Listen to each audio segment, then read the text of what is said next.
Mike Connolly woke up at 6:30 on a Tuesday, just like he had every day for the past 42 years. The difference now was that he didn't wake up to the sound of his wife bustling around the kitchen or the smell of her famous blueberry muffins. Alice had been gone for 3 years now. A patch of black ice on the interstate, a split second of lost traction, and just like that, 40 years of marriage ended on a cold February morning. Mike was 68 years old. He had spent 3 decades teaching American history at Roosevelt High School in Bloomington, Minnesota. He knew the exact date of the signing of the Louisiana Purchase, but he couldn't remember the last time he had made a pot of coffee for just one person. After Alice passed, his daughter Rachel had insisted he move in with them. She had stood in his living room, surrounded by boxes, wringing her hands the way she used to do before a big exam. "Dad, you can't stay here alone," she had said. "The house is too big, and the winters are too long. We have the room. The kids need their grandpa." Her husband, Derek, had stood behind her, nodding. He had put a firm hand on Mike's shoulder and said, "It's the right thing to do, Mike. Family takes care of family."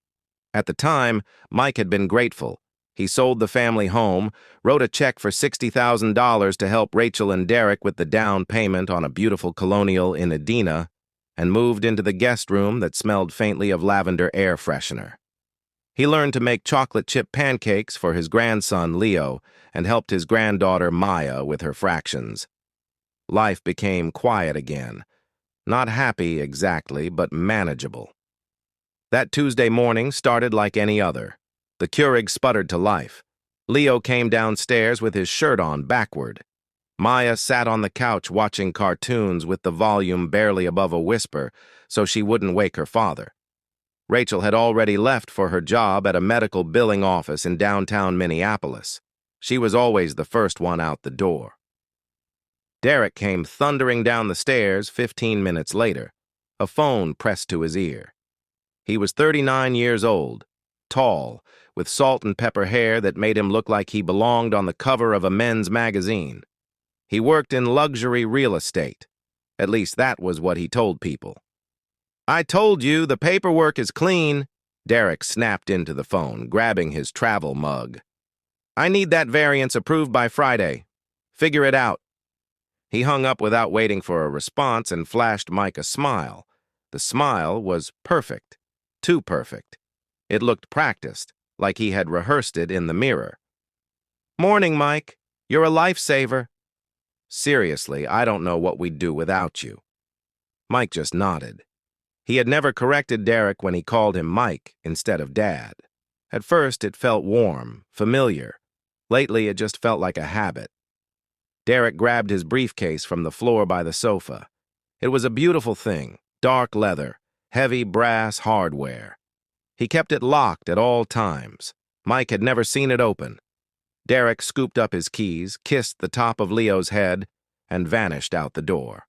20 minutes later, Mike was wiping down the counter when he noticed the briefcase sitting by the door.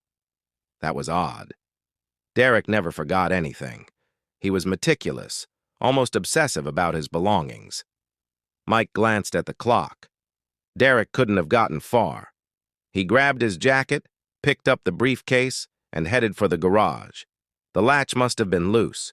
Maybe Mike gripped it wrong. Maybe it was simply gravity. But as he shifted the briefcase to his other hand, it slipped. It hit the hardwood floor with a sickening thud, and the latch gave way. Documents exploded everywhere. White papers skidded across the floor like leaves in a windstorm. Official seals, dense legal paragraphs, signatures in black ink. Mike dropped to his knees, muttering under his breath, scrambling to gather the mess. He wasn't trying to snoop. He was just trying to clean up. The first page he picked up had his own name printed at the top. Michael J. Connolly, transfer of real property. Mike blinked, pulled his reading glasses from his shirt pocket, and held the paper up to the light. It was a quitclaim deed. It stated that Michael J. Connolly and Rachel Connolly Marsh were transferring full ownership of the property at 4723 Oakwood Lane, Edina, Minnesota, to Derek M. Marsh. The property value was listed as $610,000. Mike's signature was at the bottom. Next to it was Rachel's. He hadn't signed this. He had never seen this document in his life. He looked closer, tilting the paper. The signature was good, frighteningly good. It captured the little loop he put on his capital M, the slight tremor in his lowercase j. But the pen pressure was too uniform. It was a tracing, a forgery. His hands began to shake. He grabbed another document. Transfer of recreational property, the lake cabin, the small A-frame on Lake Minnetonka that he and Alice had bought 30 years ago. It was worth $120,000 now. Signed away, forged away, a third document, investment account transfer authorization, First Minnesota Credit Union, his retirement account, the one he had carefully shielded from market crashes and inflation. $140,000. Gone. Mike sat back on his heels. His chest felt tight. The numbers swirled in his head. House, cabin, retirement, over $800,000. Everything he had, everything Alice had left behind. All of it quietly, professionally stolen. This wasn't a desperate act. These documents were sophisticated. The legal language was flawless. Someone had paid a lot of money to create these forgeries. Someone had been planning this for a long time. At the bottom of the pile, stuck between two bank statements, Mike found a sticky note. It was in Derek's handwriting. He recognized the sharp, angular letters. Exit plan. November 15th. Puerto Vallarta. Confirm passport. November 15th. That was less than 2 weeks away. Mike's breath caught in his throat. He heard the rumble of an engine in the driveway. He looked up. Through the window, he saw Derek's silver Audi pulling back into the driveway. He had forgotten the briefcase. He had come back for it. Mike looked down at the chaos around him. Papers everywhere. The briefcase lying open like a gutted fish. His heart pounded against his ribs so hard he could hear it in his ears. Footsteps on the porch, keys jingling, the deadbolt turning. Mike moved. He swept the papers into his arms, shoving them into the briefcase in a frantic, disorganized heap. The sticky note about Mexico got crushed between two folders. He pressed down on the lid, but the broken latch wouldn't catch. The door swung open. Derek stood in the doorway, silhouetted against the gray morning light. He looked at Mike kneeling on the floor, hands pressed against the briefcase. He looked at the scattered papers. His expression shifted. For a fraction of a second, Mike saw something cold and calculating flicker across his son-in-law's face. Then it was gone, replaced by that familiar, practiced smile. "Everything okay there, Mike?" Mike stood up slowly. His knees popped. He forced his voice to stay level. "Your briefcase fell. The latch broke. Papers went everywhere. I was just trying to put it back together." Derek stepped inside. He didn't look at the floor. He looked at Mike's face. "That latch has been finicky for weeks. I keep meaning to replace it." He extended his hand. "I'll take it." Mike handed him the briefcase. His fingers did not tremble. He made sure of it. "You didn't look through any of that stuff, did you?" Derek asked. His tone was light, almost amused. "Confidential client stuff. Real estate contracts, valuations. People get weird about privacy." Mike shook his head. "I was just picking up papers." Didn't read a word. Derek nodded slowly. "Good." He tested the broken latch. "Well, I'm already late. Thanks for trying to help." He turned toward the door, then paused with his hand on the knob. "Hey, Mike. Rachel mentioned you have a doctor's appointment tomorrow. Everything okay?" Mike swallowed. "Routine checkup. Nothing to worry about." Derek smiled. "Good. Take care of yourself. We need you around here." The door closed. The Audi started. Mike watched it back down the driveway and disappear down Oakwood Lane. Only then did he let himself breathe. He sank into the nearest chair. His hands were shaking violently. He stared at the empty space where the briefcase had been. The evidence was gone. The forged signatures, the bank statements, the sticky note about Mexico. All of it was driving away in the back of a silver Audi. He had nothing. No documents. No proof. Just the memory of what he had read and a growing certainty that the man his daughter had married was capable of things Mike couldn't yet imagine. He picked up his phone. His thumb hovered over the contact list. He needed someone who would believe him, someone who had always been skeptical. He scrolled to his brother's name. Joe. Joe answered on the second ring. Mike, you're up early. Everything okay? No, Mike said. His voice cracked. Everything is not okay. Joe Connolly lived in St. Paul, in a modest bungalow on Summit Avenue that he had shared with his late wife for 31 years. He was 65 years old, 2 years younger than Mike, and he had spent his entire career working as a pharmacist at the University of Minnesota Medical Center. He was methodical, cautious, and skeptical of anyone who smiled too much. Joe had never liked Derek Marsh. He had said so plainly and directly at Rachel's wedding reception 8 years ago. They had been standing on the patio of the country club, watching the bride and groom cut the cake. Derek had his arm around Rachel's waist. He was laughing at something, his head tilted back, his teeth perfectly white. Something's off about that guy, Joe had said, swirling his whiskey. I can't put my finger on it, but I don't trust him. Mike had brushed it off. You're just protective. Rachel's happy. That's all that matters. Now, sitting in Joe's kitchen with a cup of black coffee growing cold in front of him, Mike finally admitted the truth. You were right. About Derek. About all of it. Joe listened without interrupting. His expression remained neutral, but his knuckles were white around his coffee mug. When Mike finished describing the documents, the forged signatures, the exit plan to Mexico, Joe set down the mug and folded his hands on the table. $800,000, Joe said quietly, give or take. Mike rubbed his eyes. I don't have the papers anymore. Derek took them back. It's my word against his. Joe shook his head. It's not just your word. There are bank records, property records, forensic accountants who can trace this, but we need to move fast. If he's planning to leave in 2 weeks, we don't have time to be careful. Mike looked up. What do you suggest? Joe picked up his phone. I know a guy. He's a forensic accountant who works with the FBI on financial crimes. If anyone can find the breadcrumbs, it's him. 2 days later, Mike sat in the waiting room of a law firm in downtown Minneapolis. The firm was called Anderson and Hart, and it specialized in white-collar criminal defense. The forensic accountant, a sharp-eyed man named Gary Simmons, had reviewed the information Mike provided. He had asked pointed questions about dates, signatures, and bank institutions. Now, Mike waited for the verdict. The door opened. Gary Simmons walked in, followed by a woman in a charcoal gray suit. She introduced herself as Patricia Vance, an attorney specializing in elder financial fraud. Mr. Connolly, Patricia said, sitting across from him, Gary briefed me on your situation. I want to be blunt with you. What you've described is not amateur fraud.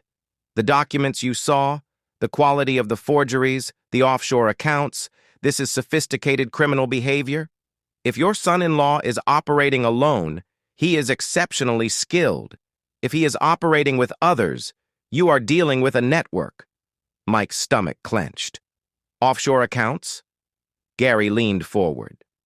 I ran a preliminary trace on the account numbers you remembered. One of them is linked to a holding company registered in the Cayman Islands. Another is tied to a shell corporation in Panama. The balances are substantial. We're looking at well over $1 million across multiple jurisdictions. Mike felt the air leave his lungs. He had known Derek was stealing from him. He hadn't realized the scale of the operation. Patricia Vance folded her hands. Mr. Connolly, I need you to understand something. If we pursue this legally, your son-in-law will know he's being investigated. He may flee or he may become dangerous. You need to consider the safety of your daughter and grandchildren. Mike thought of Rachel's tired eyes. He thought of Leo, who still slept with a stuffed dinosaur tucked under his arm. He thought of Maya, who had recently stopped asking why her parents slept in separate rooms. "I don't have a choice," Mike said. "He's already dangerous. I just didn't see it until now." Patricia nodded slowly. "Then let's talk about next steps." Narrator. The next morning, Mike began watching Derek. He did it quietly, without telling Rachel. He didn't want to alarm her until he had solid evidence. He started paying attention to small details. The way Derek kept his phone face down on the counter. The way he stepped into the garage to take calls. The way he flinched, just slightly, when Mike entered a room unexpectedly. On Saturday, Derek announced that he and Rachel were going out for dinner. "Just the two of them," he said. "Some much-needed couple time." Rachel looked hesitant. Leo had a cold and was fussy. But Derek insisted. He booked a reservation at a high-end steakhouse in the North Loop. He wore his best suit. Mike volunteered to watch the kids. As soon as the Audi pulled out of the driveway, Mike called Joe. "I need you to come over. Now." Joe arrived 20 minutes later. He found Mike standing in the garage, staring at Derek's workbench. "What are we doing?" Joe asked. Mike didn't answer. He picked up a screwdriver and knelt in front of the lock on Derek's office door. It was a cheap interior doorknob, the kind that could be popped open with minimal force. Mike inserted the screwdriver into the small slot on the handle and twisted. The lock clicked open. Joe exhaled slowly. "This is breaking and entering." "This is my house," Mike said. "I helped pay for it." He pushed the door open. Derek's office was immaculate. The desk was clear except for a closed laptop and a single pen. The filing cabinet was locked. The closet door was shut. Mike moved methodically, checking drawers, flipping through folders. Most of the contents were legitimate. Client lists, property listings, tax documents, nothing incriminating. Then he opened the closet. It was a small walk-in lined with Derek's expensive suits and dress shirts. Mike pushed the clothes aside and examined the back wall. Behind a stack of shoeboxes, he found a small digital safe. Joe peered over his shoulder. "Can you open it?" Mike tried the handle. It turned freely. The safe wasn't locked. Inside, there were 3 items: a dark blue passport, a thick envelope of cash, and a black handgun. Mike picked up the passport with trembling hands. He opened it to the photo page. The picture was unmistakably Derek. Same sharp jawline, same confident smile. But the name printed below the photograph was not Derek Marsh. It read, David Foster. Date of birth, July 12, 1984. Mike stared at the name, David Foster. He had never heard that name before. He flipped through the pages. There were no entry or exit stamps. The passport had been issued 5 months ago, but it had never been used. He set it down and picked up the envelope. $100 bills, bundled in stacks of 50. He counted quickly. 10 stacks, $50,000. Then he looked at the gun. He didn't know much about firearms, but he recognized the make. A Glock 19, compact, black, lethal. He picked it up carefully, keeping his finger away from the trigger. There was a serial number stamped into the metal. He took out his phone and photographed it, along with the passport, the cash, and the safe itself. Joe was pale. "Mike, that's a fake ID. A real government-issued passport under a fake name. How does someone get that?" Mike didn't answer. He was looking at a small slip of paper tucked beneath the cash. He unfolded it. It was a handwritten list. 5 names. Mike's name was at the top, followed by Rachel's, then Joe's, then the addresses of the credit union and the law firm. At the bottom of the list, written in Derek's sharp handwriting, were the words, loose ends. Handle before departure. Joe read the list over Mike's shoulder. His face went gray. "Mike," he whispered. "We need to call the police, right now." Mike placed everything back exactly as he had found it. The gun at the bottom, the cash on top, the passport beside it. He closed the safe and pushed the shoeboxes back into place. "Not yet," he said. "If we call the police now, he'll know. He'll run, and he'll take Rachel and the kids with him. We need proof. We need to catch him in the act." Joe grabbed his arm. "Mike, he has a gun. He has a list. You are literally at the top of his to-do list." Mike looked at his brother. His voice was steady. "Then I'd better move fast." Narrator. Rachel Connolly Marsh had always been a quiet child. She didn't throw tantrums or talk back. She colored inside the lines. She turned in her homework on time. She married the man her father approved of and threw herself into motherhood with the same quiet determination she had applied to everything else in her life. But for the past 6 months, Mike had noticed a change in his daughter. She was thinner. Her clothes hung loose on her frame. She had developed a habit of flinching when Derek entered a room.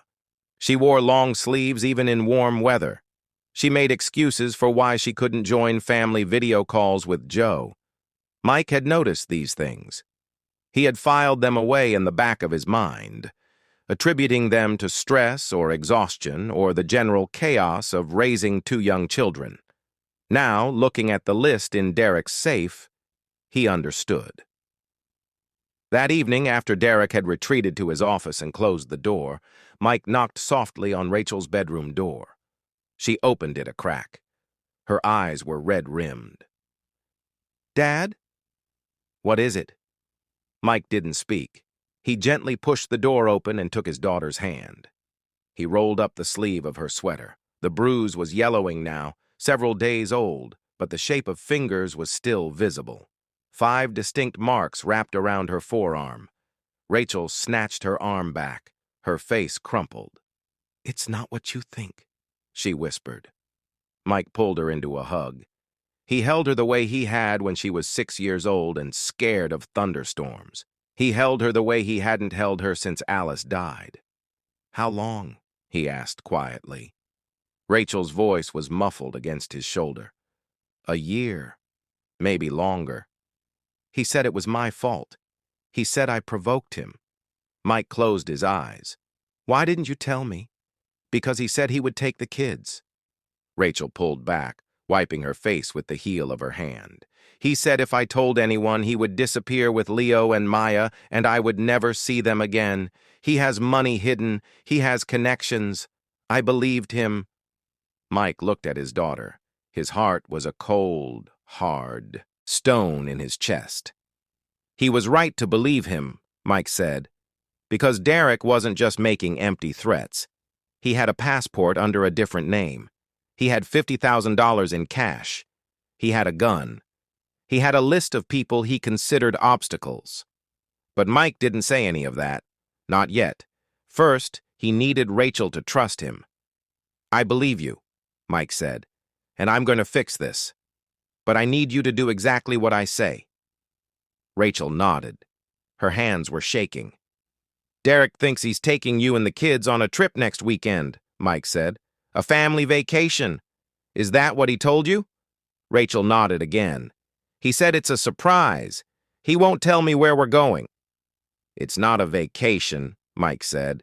"It's an escape. He's planning to leave the country. He has a flight booked to Mexico under a fake name. He's been stealing from us for months. From me, from the credit union, from his clients. He has millions of dollars hidden in offshore accounts." Rachel stared at him. Her face was pale, but her voice was steady. "I know," she said quietly. Mike froze. "You know?" Rachel sank onto the edge of the bed. "I found documents in his office 6 months ago. Bank statements from the Cayman Islands. A spreadsheet with account numbers. I didn't understand all of it, but I understood enough. I confronted him." Mike sat down beside her. "What did he do?" Rachel touched her collarbone. Her fingers traced a path to her shoulder. "He said if I ever mentioned it again, he would kill my father. Then he would take the children and disappear." I believed him. Mike took his daughter's hand. His voice was barely a whisper. "You don't have to be afraid anymore. I have evidence. I have a lawyer. I have a forensic accountant. The police are involved." Rachel looked up. Her eyes were wide. "The police? Detective Morrison from the Financial Crimes Unit is handling the case. He's working with federal agents. They're building a case against Derek and his associates, but we need more time. We need to keep up appearances until they're ready to move." Rachel nodded slowly. "What do you need me to do?" Mike squeezed her hand. "Nothing.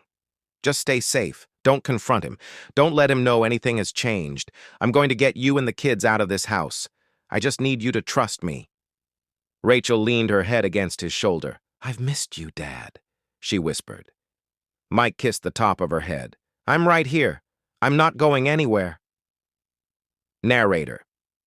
The next morning, Mike drove to the Edina Police Department. Detective Paul Morrison met him in a small conference room on the second floor. Morrison was in his early 40s, with a receding hairline and the weary, patient expression of a man who had spent 20 years listening to people describe the worst moments of their lives. Mike placed his phone on the table and opened his photo gallery. Photographs of the passport, the cash, the gun, the handwritten list. Morrison studied each image in silence. His expression remained neutral, but his jaw tightened when he saw the list. "Loose ends," Morrison read aloud. "Handle before departure."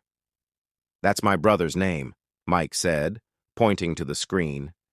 "And that's my daughter's name. And that's mine." Morrison set down the phone. "Mr. Connolly, I'm going to be honest with you. Based on the evidence you've gathered, we have probable cause to arrest Derek Marsh. But we need to coordinate with federal authorities. This case extends beyond Minnesota.